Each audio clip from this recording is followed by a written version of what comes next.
Goldylocks Productions broadcasts universal cosmic frequencies that unlock, awaken, and expand the consciousness of our worldwide viewers and listeners.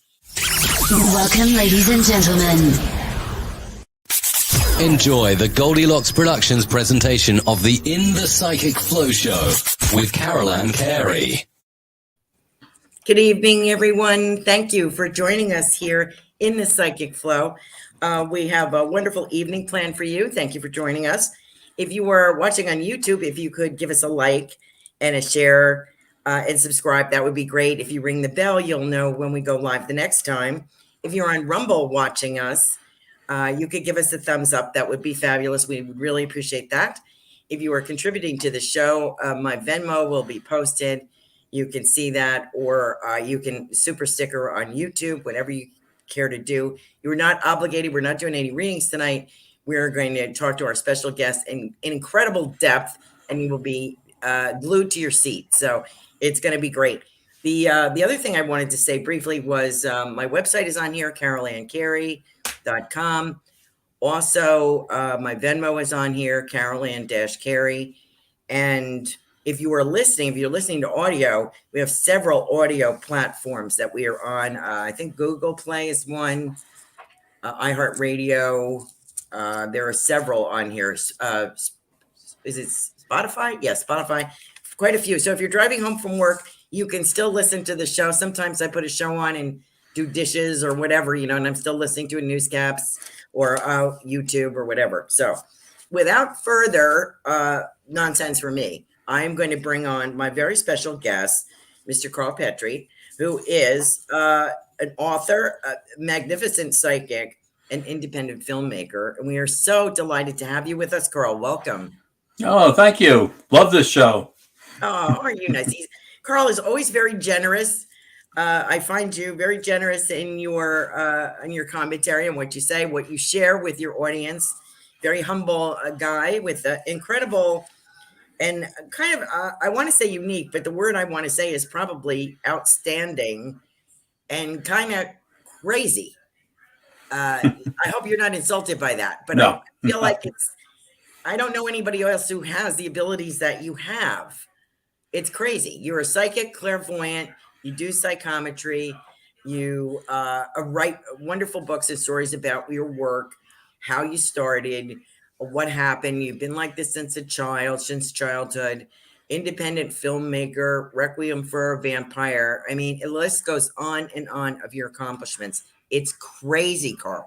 Crazy. What do you have to say to that? Well, I'm a well-rounded man. Yes. Yes, you are. And I bet. And how is your lovely wife? It's Susie, right? Yes, it is. And she's working with some clients tonight. Good. Well, I don't expect her to abandon all of her people to come on the show with you, but I do appreciate that she came. It was kind of interesting to get her take with her background. She's an accomplished author in her own right. Yes. And isn't she in psychology? She's a psychologist. Psychologist, yes. Right. So it's interesting what she must think. Well, obviously she loves you. So, right. But it's interesting to see what she thinks about it. And that was a fascinating show. What was that, last year, I think? Right. And a fascinating show with her take. So yeah. I appreciate her. Yeah. When, she may have a problem, whatever, in her field, she may ask me to help her out, which I do, of course. And a lot of times it's a very positive thing. It works out well. Yeah. I'm sure you're a tremendous help in that kind of stuff. It's another perspective, correct? It is, but it's strange when you have this ability to do these things. You would think, well, it's wonderful, but at the same time, it doesn't work out like it should. And I'll tell you why. A friend of mine, his house was broken into a couple of times, and he lives in the central part of New Jersey, and he just couldn't understand, who was breaking into his house. So I said to him, I'm going to describe some people for you. And I described young men, what they look like, how they spoke, how they dressed. And I said, do you know these people? And he said, yes, I do. I said, they're your next door neighbors, aren't they? And he goes, yes. I says, I could see them breaking into your house. He goes, well, how did they get in? I said, your sliding doors in the back of the house. And he goes, I had problems with those doors. They wouldn't latch. All of a sudden, they wouldn't latch. I said, that's how they broke in. And I told him what, how they went through the house, what they stole, and all that went with it. And he says, but they're very poor people that live next door. I said, well, not now, because they stole all their jewelry. And the next day, these young men that did it, they drove up with a brand new car. So they had enough money for a down payment. Oh, wow. And he goes, everything you said about them, the way they dress, the way they look, how they spoke, everything, he says, was absolutely on the money. But I just did it from my house. I could just hear him on the phone and I could see everything. And you were born this way, or you grew up this way, correct? In New Jersey? Yes. And that had to be odd. You didn't share too much of that with people, did you? I couldn't. I grew up in Newark. You open up your mouth and you say, I could see this, I could see that. You get a fist in your face. It doesn't work. And my father was he was a disciplinarian. And believe me, he was not going to hear any nonsense about his son who can hear these things or see these things. That's a no-no. My father's a World War II vet. And the last thing he needs is his son, talking like a maniac. So that didn't work. And you're a Vietnam vet yourself. Yes. Yeah. Thank you. Thank you both for your service. I can understand your father's trepidation, but has his opinion changed? Well, my father passed away. Oh, okay. So do you have conversations? Excuse me? Do you have conversations with him? No, I don't. Oh, the people I want conversations with, they don't appear to me. Okay. The strangest people who I barely know, they come to me. Mm-hmm. So it's really unfair. You outlined several of your experiences in your first book, Absent Witness. Right. And talked about working with a very well-known, as well, British psychic. Yes, in a house, Paula right? Roberts. Incredible. And as a matter of fact, this month, we'll be working together on another case. That is a pretty heavy-duty case. Mm-hmm. I mean, people believe, or people, they have this understanding that maybe people like me or Paula, we run out there to look for ghosts. Well, we don't do that. When people have actual problems, they call us. And their thing is, please keep it quiet. Don't talk about it. And then we go out there, and that's what we do. For example, let me explain how that works. Let's say there's a house, and people are having problems in the house, or in this one particular case, an office. These people had an office in Manhattan, and every time they get people to work there to paint the walls or to do the floors or whatever, halfway through the jobs, they would put down their equipment and run out the door. And they wanted to know why all these workers that were coming there were doing that. Mm-hmm. So they said that they called everybody they knew to check it out. They couldn't get an answer, so they called us. We asked them to make 2 diagrams of the office. So they did it on like graph paper where the little boxes are, and they etched it out. So I was given a copy and Paula was given a copy. Paula would leave the room and I would walk into the office and I would just walk around the circumference of the office. And every time I felt there was a problem or something there, I would go on the diagram and I would mark an X. Mm-hmm. And after I did the whole office, I would leave. Then they would send Paula in. She never saw anything that I did. And she would go inside the office and she would put her X where there was a problem in different parts of the office. And when she came back, we both took our piece of paper and we showed it to the owner. And the owner says, "This is amazing." He goes, "The X's are in the same spot." Wow. You two are absolutely in sync with this. So we would try to explain to him what we believe it is and how to get rid of it. And I guess it worked because he never called us back. That's incredible. Because it's not like what would I like it? It's not like taps. No. Or ghost hunting. It's not Nope. like that, is what you're saying. And you are very generous with your time and helping, and you do no research before you go there, right? You don't know anything about it. That would ruin it. Yeah, yeah. And some people could be actually very cruel. I was invited with Paula. This was in Manhattan. One of the major networks, their anchor woman was having a Halloween party. So she invited both Paul and I to go to this. So we went, and we're mingling among the guests, and we're having a good time. And so this woman comes up to us and says, "When are you going to start?" And we said, "Start what?" She goes, "Well, aren't you going to do readings for everybody here?" We didn't know that. We don't know anything about that. And she said, "Well, why do you think I invited you?" And so Paula, that's a burden. Oh yeah, Paula says to this woman, she goes, "I do readings. He doesn't.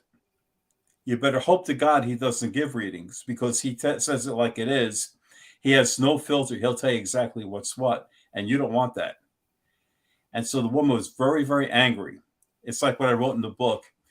The juggler didn't show up. The piano player didn't show up. The clown didn't show up. So here we got these psychics, and they're going to entertain our party, which we knew nothing about.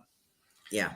So we actually sat down for dinner, and at this long table, this woman was so upset.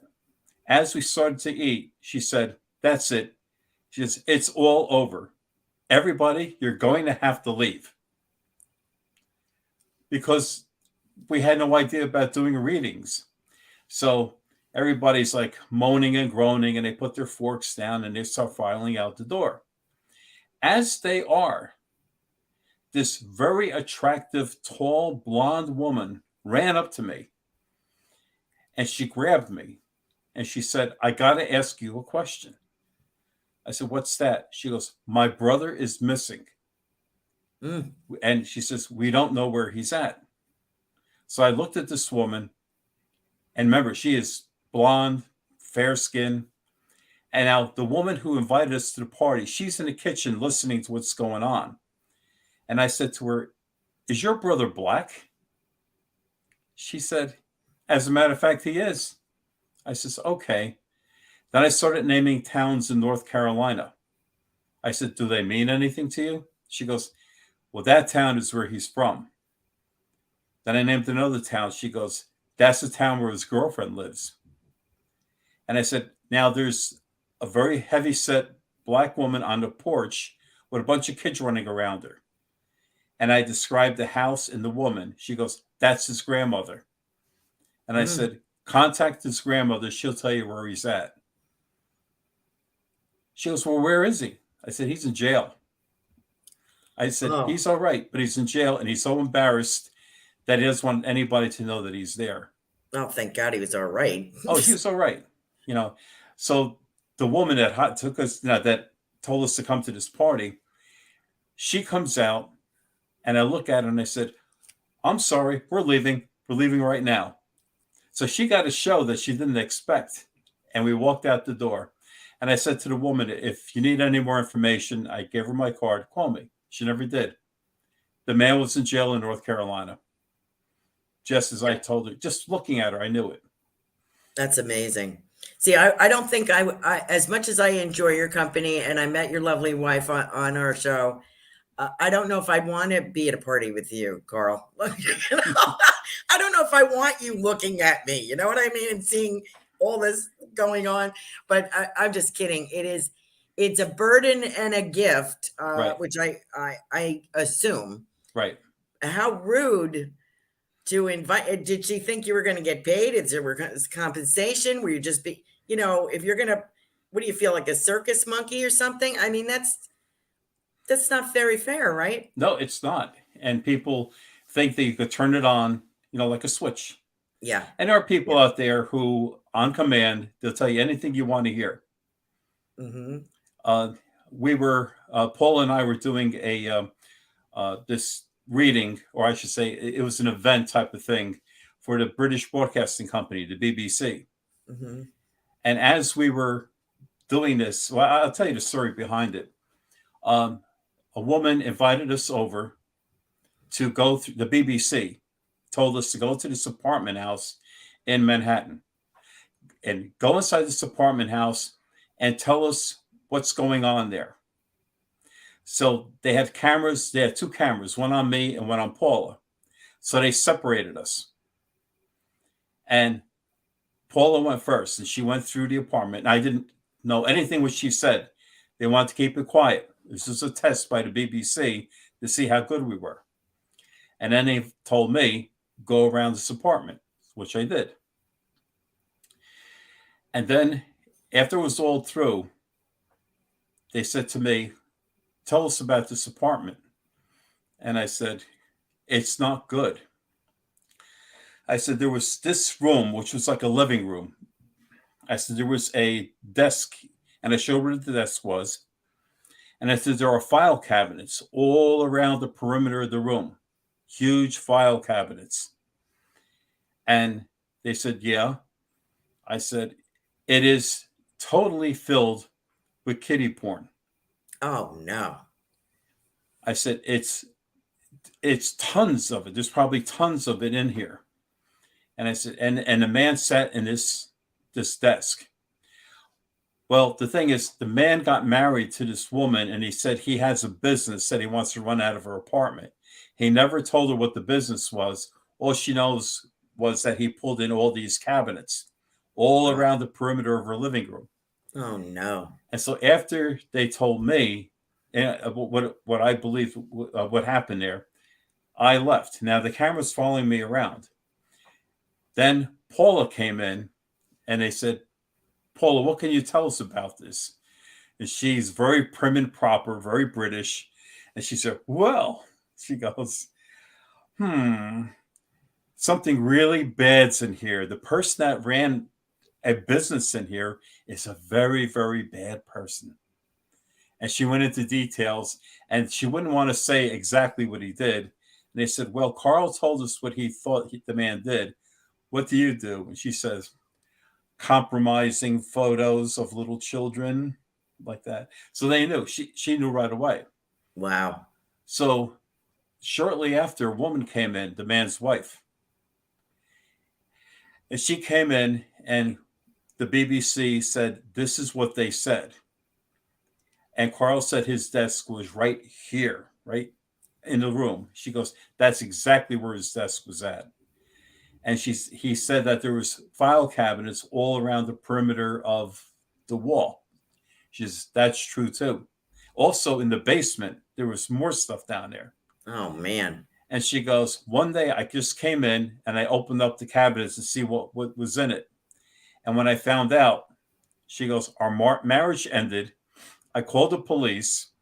There was a big dumpster in front of the apartment building, and we threw everything out. She says, cabinets, everything, his desk, everything into the dumpster. She says that he was quickly arrested and taken away. And she said, everything you said, everything was absolutely correct. That's incredible. But these are the kind of things that people like Paula and I see. We go someplace. So it's not always, excuse me for interrupting you for a moment. It's not always warm and fuzzy. As a matter of fact, it can be quite upsetting, I would think, and yes. Difficult for you to process. Oh, sure. Because it stays with you. I Yes. mean, after I left there and after Paula left, it doesn't end. Right. As I'm trying to sleep at night, I see what this guy's doing. I hear what he's talking on the phone. Oh. And it goes on and on for days. You just don't walk out and it's ended. It doesn't work that way. You do have if people that are listening or watching on Rumble or YouTube don't understand, you have retrocognition. Right. psychometry, but tremendous clairvoyance, abilities that I have never known another human, frankly, to possess. But that's just me. But this is what I believe, and to be startled into being in reality and then seeing something that you can't stop. True. Like, it's not manageable. Well, I guess it is manageable for you now, but it's got to be both frightening, disturbing, and distracting. And you must see the worst of people. I hope that you get a chance to see some of the good of people. Usually not. It's usually the bad side of people.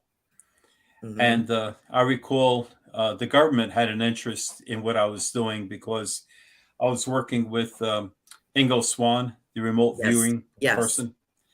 And they wanted to test me to see if I could use my abilities for the government.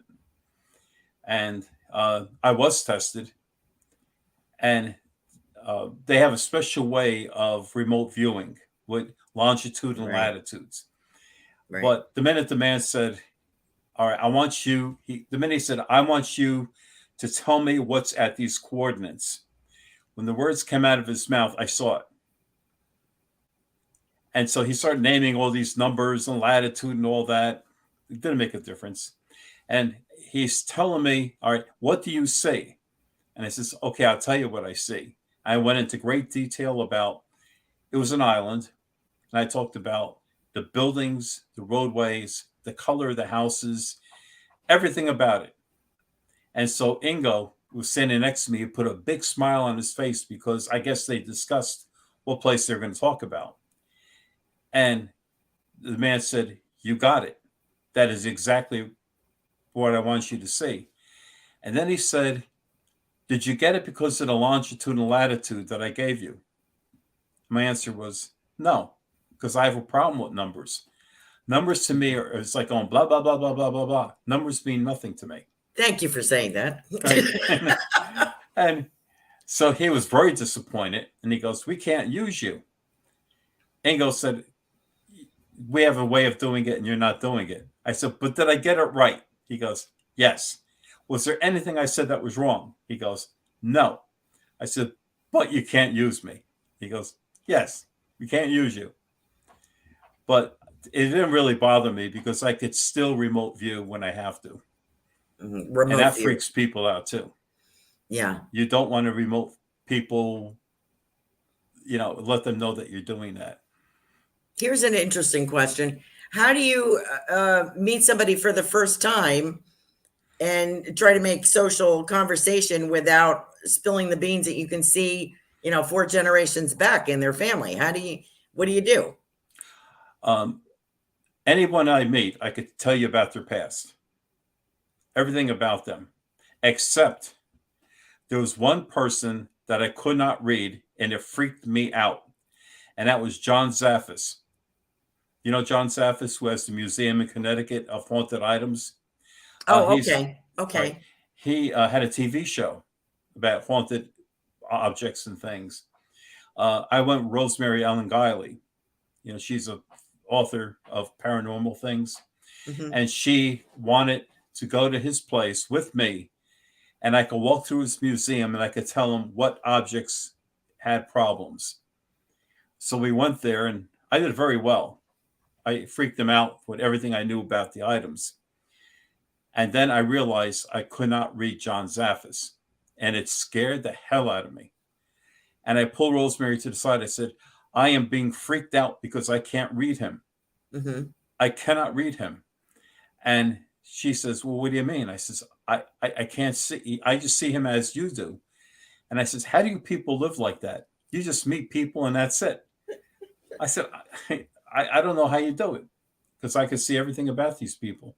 Wow. And why do you suppose that was? I don't know. I know that his family has been involved.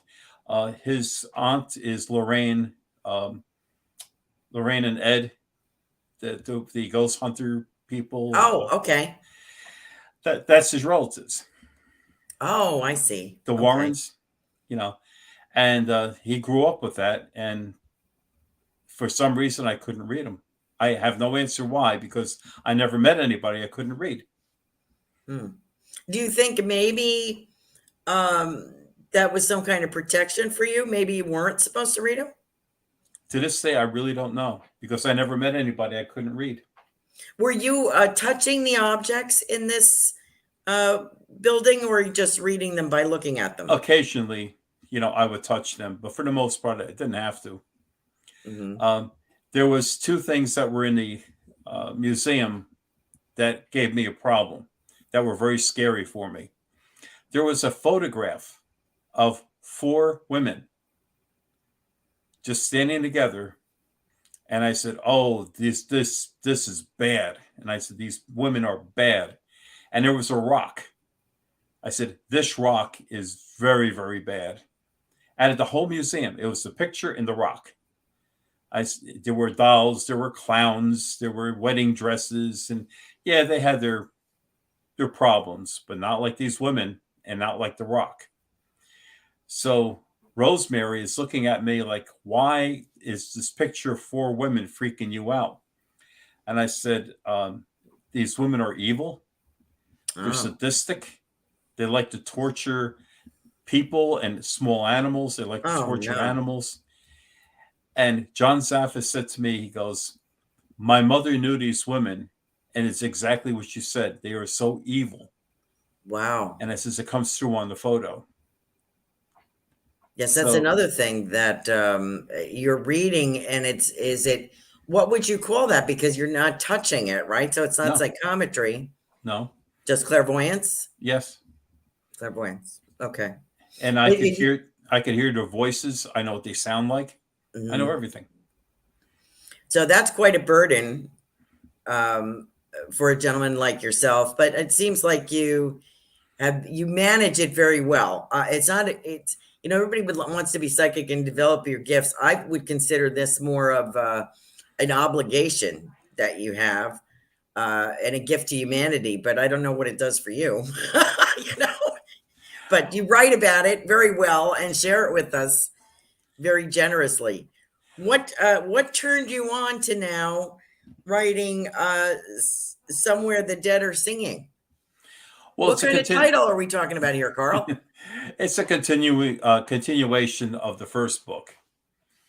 And it goes into a lot of details about dealing with the dead and spirits. Because how many times I am, in a sense, interacting with them, especially my grandfather who died in 1945. It was a surprise that he wanted to meet me. It's like he was waiting to have the opportunity to speak to somebody like me, 2 generations later. Mm-hmm. And he was explaining things to me, and he was a coal miner in Pennsylvania. Oh. Mm-hmm. And he spoke broken English, but he was a very proud man and very super American patriot, by the way. Yeah. Even with his broken, English, whatever, if he heard you speak bad against the United States, he'll knock you on your butt. He was that type of guy. Good for him. Oh, yeah. He was violent about that. Don't ever talk bad about the country. But twice I met him from the other side. And the first time we sat in his house with other coal miners, and it was like forever. They were telling me what they do, how they mine the coal, how they get paid. It was the most boring thing I ever heard in my life. And they had a bottle of whiskey, and they had these 4 glasses, look like the old jelly glasses. Yeah. And they're pouring this whiskey, and they're drinking this whiskey. I sipped on it, but they were drinking it down like nothing. And they're going into details, all these details about coal mining. But finally, I said, I have to go. And I left. I write about that in the book. Mm-hmm. And the last time, it was he wanted to introduce me to his friends at the Beer Garden, which is a tavern or bar. And he was speaking Polish, and I can understand a lot of Polish. Okay. So as he's talking, I'm getting a good percentage of what he's saying. And I'm there like, you realize this man is younger than I am now. Wow. And he's saying that this is like my cousin, because he can't say this man who's older than me is Right. Oh, I see what you're saying. Yeah. so. But I wrote about that, and the sadness about it later, what happened. So it's quite a quite a strange way of living. Yeah. And sometimes people put you in a position where they want you to do stuff, and because they know you could do it.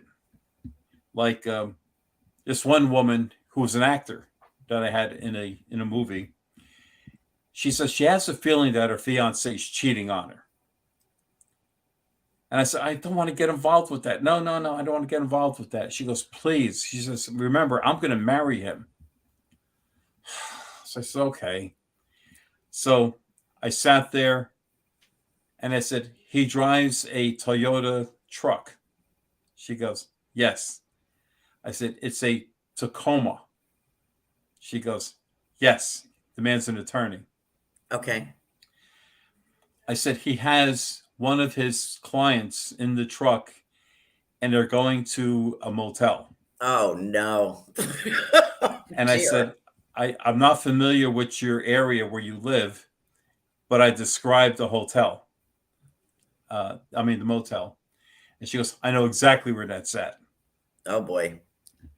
So I says, okay, well, now I told you. Well, that night she went to see him and she said, now, what's this I hear? I mean, she took my word for it. She goes, what's this I hear? You took one of your clients in your Tacoma and you went into this motel. And she started telling him about this. And he goes, oh, so you hired a private investigator to watch me. She couldn't say, no. Carl saw it from his living room, but and then I saw it. And the same thing another time, a woman we were on at a show and we were promoting one of the films. And she said that my boyfriend's sick and he's home. And now and then he calls me to see how I'm doing. I couldn't help it. I started laughing. And she goes, what are you laughing? I said, oh, it's nothing. She goes, why are you laughing? And I said, well, maybe he's not home. She goes, well, where do you think he is? I said, I think he's down the Jersey Shore. Ooh. She goes, no. I says, yeah, I could be wrong. I definitely could be wrong.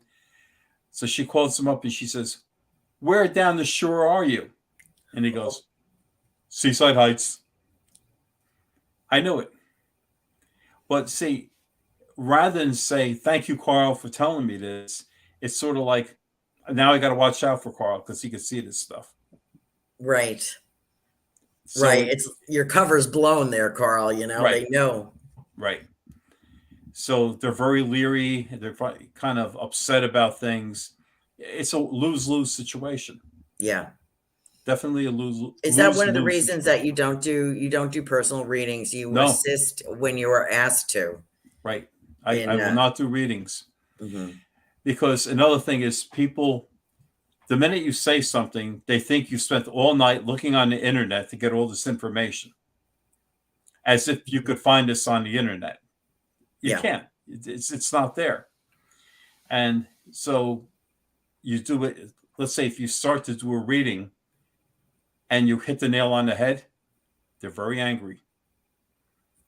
Because you're telling things that they were trying to hide. Right. Right. And you uncovered it. Yeah. And they don't like that. And you're like what I'm reading about you and from talking to you, my impression is you're not here to people please at all. It's just what you see is what you get there. Right. And that's going to be, you're sort of like a sledgehammer in a way. You know what I mean? And that's not for everybody, is it? No. And the things that when I go places, I see things like I wrote about my uncle's house that it was built in the 1870s. And I went there and I came home and I tried to sleep at night and I saw them building his house in 1870. Wow. I saw how the horses were bringing in the beams, how they were putting it in place. And then I saw them this man and his son putting together a gas lamp, because back then they had no electricity. They had pipes that came out of the wall, and they would put gas lamps in it, and that would be your light. So, and the man is showing his son how to build this lamp. Now, there was no cardboard back then. They had wooden cases with excelsior in it, like shredded straw. Oh, okay. Mm-hmm. And all the pieces were in it. So he's taking it and he's showing him piece by piece how to build it. Then after he did, it would start all over again. And he would show him how to build it. And then it would start all over again. So in the course of a night, I watched him build that maybe 30 times. You try to sleep and you're watching a man building a gas lamp 30 times. Wow. And then he was always end by saying, you have to keep the wick low, or else you burn it out. Okay. So, okay. Now, finally, after about a week, I stopped seeing him building the lamp. But it just so happened, maybe a few months later, I was at a hardware store. And this Polish guy owned it. And I was looking for some electrical plates. I was doing some work in my house. So as I'm bringing the plates up to pay for them, this man walks into the hardware store with one of his gas lamps. Oh, no. All in pieces. So he says to the man behind the counter, he goes, hey, Stash, do you know how to build these things? And the man says, how old do you think I am? He goes, this is a gas lamp. Buy an electric one. What are you, stupid? You know, he goes, no, I'm trying to restore this. I would like you to do something about this lamp. He goes, I don't know how to do that. I walked right up to the box, pulled the pieces out, and I built it as fast as my hands could move. Wow. And I ended by saying, keep the wick down or else you'll burn it out. So there is a practical point to this. There was.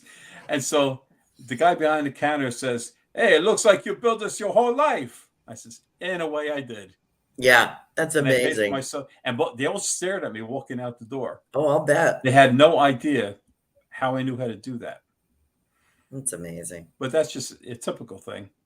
How did you come up with this title, which I love, by the way? It's fascinating. Can you tell us what brought you to that title? About Somewhere the Dead Are Singing? Yes. Well,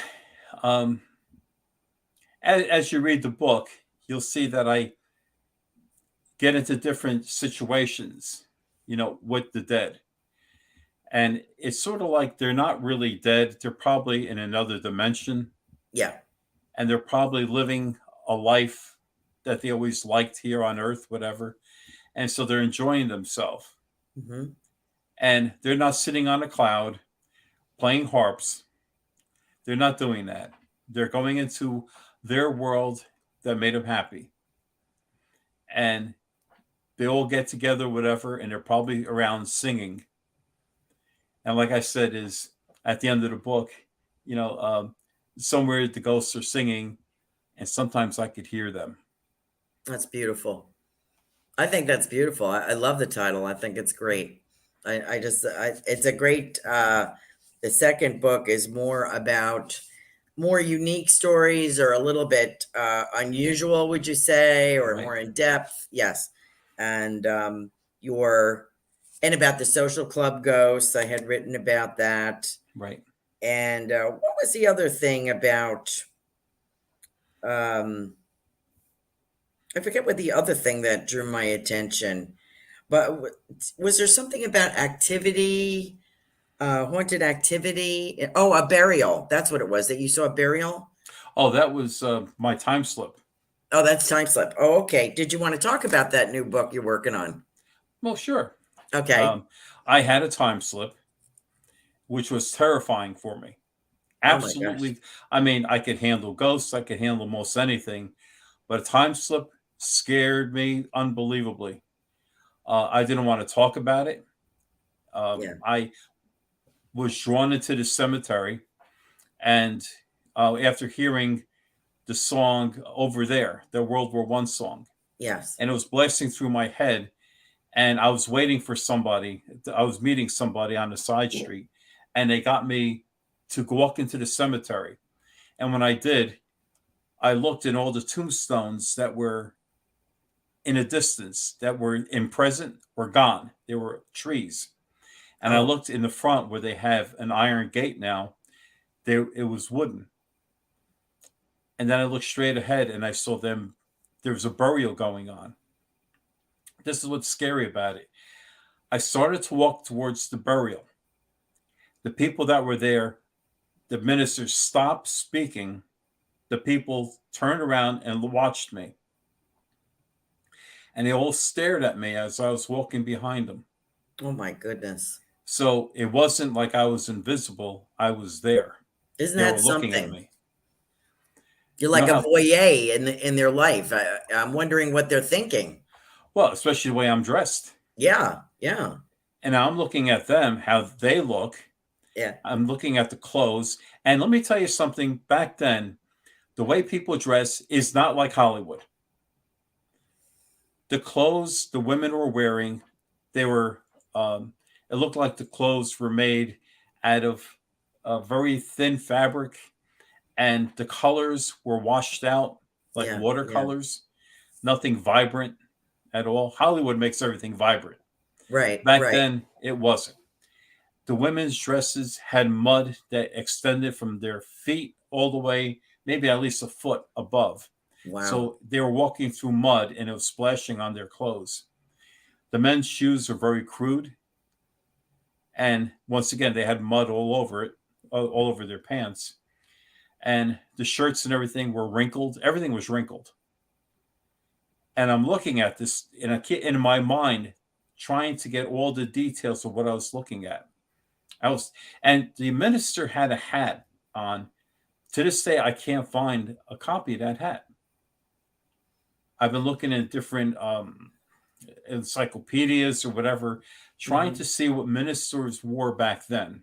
Right. In the late 1700s, 1800s. And to date, I have not been able to do it. It's a very unique hat. And when I see it, I'll be very happy because it was very unique. Yeah. It's a validation too, right? Yes. For you.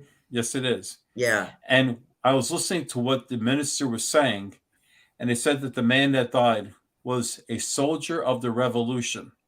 Mm. Wow. Which is something you don't normally hear. We say a Revolutionary War soldier. Right. He said a soldier of the revolution. Wow. So when I had the guts to go back to that cemetery, which is over a year later, because I was afraid to walk into it, I went there and I saw the man's name was Baldwin. And there was a little marker that was stuck on his grave by the Daughters of the American Revolution that he was an American soldier that fought during the Revolutionary War. And the year was 1810. So my time slip went back to 1810. So how did you get out of this time slip? All of a sudden, I heard this high-pitched shrilling sound, and everything started to go really quick. The tombstones appeared. The fence turned back to a normal fence, and I got out of there as quick as my legs could carry me. Wow. And they were, of course, they were gone. And I was so terrified of that I knew sometime in the future I was going to write about it and ask other people about what their experiences were. And I'm getting marvelous stories. And the thing is, you can't fool me. I know if you're lying, and I know if you really had it. And the first woman I spoke to about it, she was absolutely terrified, same as I was. And she gave me details of what happened to her. And this happened in Vienna, Austria. And this book now is going to take me to England. Yes, yes. You had visited before, right? And had an experience about that. Well, no, I went to Stonehenge. I went to these other places. But now I'm going to Liverpool, where they have time slips happen quite often there. And I'm going to go on the street where that happens. And hopefully I'll get the assistance from the local authorities. Why do you think that is, that they have so many over there, so many times? No, neither do they. There was one case where the police were chasing a man down this one particular street in Liverpool, and the man ran into a store. And as the cops were following him in, all of a sudden the store changed, and it was the mid-1960s. The man stopped because he saw everything change. The police stopped in their tracks, looking at everything because now it was the mid-1960s. The priority was not to catch the bad man now. It's like, where are we and what happened here? Yeah. So they were frozen in fear, just like I was. And eventually it came back to normal. But I'm going to try to find out, if I can, what it could possibly be, because we're not talking about randomly a couple people saw this. A lot of people have experienced this. And a big question is, how many people were stuck in a time slip but never came back? Yes. Well, look at how many shows there have been. Remember in the 60s, Right. Well, not just the 60s, but how many movies and TV shows? Like the time tunnel. Right. And I write people about get that. That's their fears. They're going to get stuck there. Yep. And they can't make their way back. Exactly. You know, I'm very fortunate, along with this other woman that I spoke to. We made it back. Yeah. How many people don't? And if you do go back, and if you start telling people a couple hundred years ago that you're from the future, they're going to throw you in an asylum. Right. They have no patience for that. So you have to keep your mouth shut if you want to exist. Do you think it has anything to do with, we were kidding on a show. We had a meeting or a show or something. We were talking about, losing time. Some of the show hosts and myself, and Tiffany, our producer, so we're losing time. We're like, I think I lost a week. I mean, I think I announced 3 times that you were coming, and it wasn't anywhere near the time for you to be here. Right. I felt like I lost a week, and so did everybody else. And I'm thinking, I know that's not the same as what you experienced, but we were kidding. Is this a time slip? Is it because of the energies? Is it because, is England that paranormal that that's the kind of experience you would have here? Does that happen here? I mean, what's your best guesstimate? What do you think? At this point, because I'm just started writing the book, I'm not that deep into it yet. I believe it has something to do with dimensions. Okay. We're slipping in and out of different dimensions, and that dimension could be a past time. I noticed that the time slip that happens, let's say in my case, it was the cemetery that I was in. The woman in Vienna, when her time slip happened, it happened in that particular theater. Oh. So it's not like here I am in New York City walking down the street and I get a time slip and find myself in Sarasota, Florida. It happens wherever this time slip happens on the ground that you're walking on. So you're walking into the history of that particular location. Right. Okay. Fascinating. What would happen if you were scary thought? Maybe I shouldn't. I was going to ask you, let's say that you went to go visit Pearl Harbor or something. Right. Would you be enmeshed immediately in what happened that day, December 7th, all those years ago? Would you be seeing that? Oh, I'm sure you would be if it happens to fall on that day. But a time slip doesn't mean it happens at a historical time. Like I could go, if I'm in Pearl Harbor visiting, if I have a time slip, doesn't necessarily mean December 7th, 1941. I could be in Pearl Harbor June 15th, 1936. Okay. Got you. The TV shows like the Time Tunnel, every time they went back in history, it always happened right before a tragedy or something like that. Historical event happened. The first episode of the Time Tunnel, they landed on the Titanic. Oh, wow. And on April 11th, I believe. Yeah, yeah. One day before it hits the iceberg and sinks. It just so happens to be the Titanic. But in real life, maybe it wouldn't be the Titanic. It would be another ship or no ship. It could be just Belfast or wherever they happen to be. So we don't know that. Hollywood likes to put us in the middle of some great happening, Right. but that doesn't always hang true. What? How long are you going to be? When are you going to go to England? And what do you hope? What are the things that you hope to find? Are you going to interview people? Are you going to? If Are I you going to can. be brave and try to experience this again? I'd be kind of cautious if I was you. Well, I'm terrified to Okay. get caught in a time slip. It sounds romantic to some people, but it's Yes. not. Yeah. Because you always fear about coming back. I spoke to my wife about, let's say when I went into the cemetery, if I go back there again, we're talking about putting a rope on me or a string or something as I walk in there. Because the big question is, when I experience a time slip, do I disappear or am I still there? Yeah. Good question. And if I disappear, would it help to have a rope to pull me back? We don't know this because it doesn't happen that often. I was going to ask you, how do you build it? How do you make a plan B? That's it. I write about if my readers who read the book, of if they get trapped into something like that, of how they should handle themselves in that time. And it goes into details that, because I thought about it, how would you exist?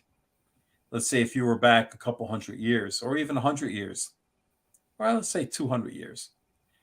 What do you do? Remember, they have no tolerance like we have now for odd things. Right. You could be burned at the stake or something. That's right. Go too far back, burnt at the stake, hung, thrown in an asylum, thrown in jail.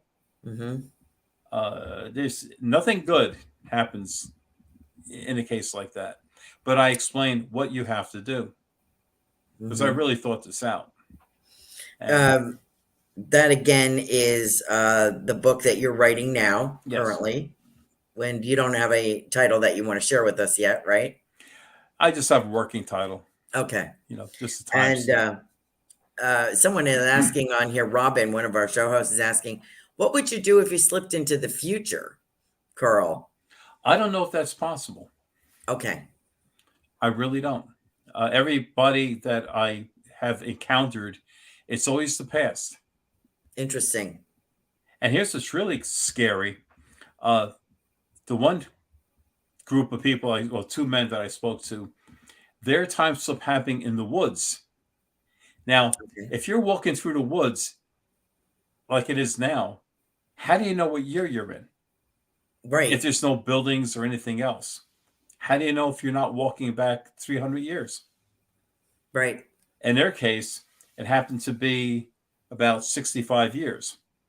And only because when they were hiking through the woods, they saw a 1956 Ford pickup truck there. And they said, boy, that's a nice truck. I wonder if whoever owns it would want to sell it. So after they finished their walk, the next day they went back there and the truck was gone, but there was a dam that was built there. And they said, when did they build the dam? We were here yesterday and there wasn't a dam here. And there was a park ranger that was close by. And they asked him, when did this happen? And there was a 1956 Ford pickup here. And all of a sudden, we come back the next day and there's a dam here. And there's a road now goes right alongside the dam. He goes, oh, that was built in 1959. Oh, wow. He goes, the dam has been here since 59.